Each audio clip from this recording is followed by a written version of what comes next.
So good day, sir.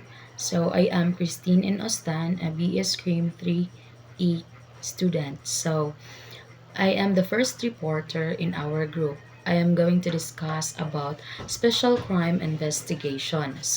So what is special crime investigation? So it is a multifaceted field that delves into intricate cases ranging from cybercrime and human trafficking to terrorism and organized crime. So, this comprehensive guide explores the scope of special crime investigation, highlighted specialized units, cross-disciplinary approaches, and the legal and ethical considerations that shape the investigative process.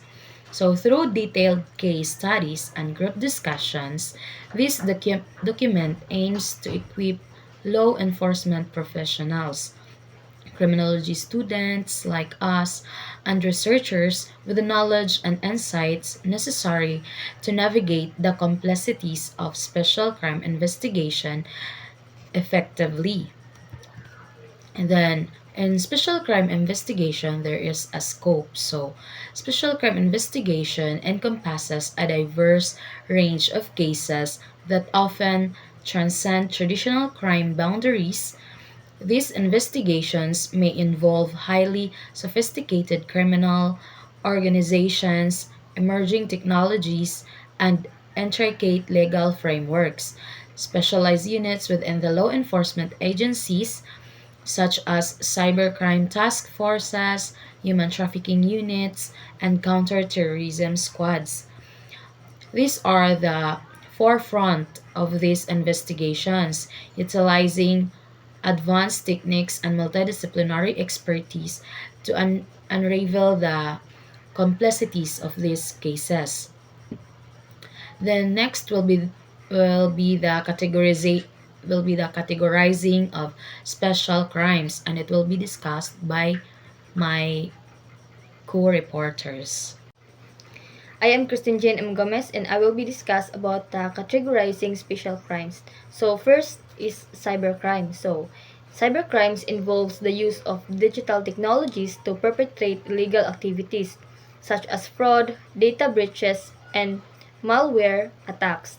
So these cases often require specialized knowledge of information technology, digital forensics, and legal frameworks governing cybersecurity. So next is the human trafficking. Human trafficking is the exploitation of individuals through the use of force, fraud, and coercion for the purpose of commercial sex or forced labor. And investigations into human trafficking cases often involves collaboration between law enforcement, social services, and non-governmental organizations. Next is the terrorism. Terrorism encompasses the unlawful use of violence or intimidation to achieve political, religious, and or ideological goals. Counter-terrorism investigations typically involve intelligence gathering, threat assessment, and the coordination of local, state, and federal agencies. So next is the organized crime. So organized crime involves the coordinated criminal activities of a group, often with a hierarchical structure and sophisticated methods of operation. Investigations into organized crime may include financial analysis, witness protection, and the dismantling of criminal networks. My name is Rizame Mamanda. I'm going to discuss the case study, Combating Human Trafficking. First, victim identification. The first step in human trafficking investigation is the identification of potential victims, which often involves collaboration with social service providers, non-governmental organizations, and community outreach programs. Coordinated intervention. Successful human trafficking investigations require the organization of multiple agencies, including law enforcement, immigration authorities, and social service providers, to ensure the protection of victims and the disruption of criminal networks.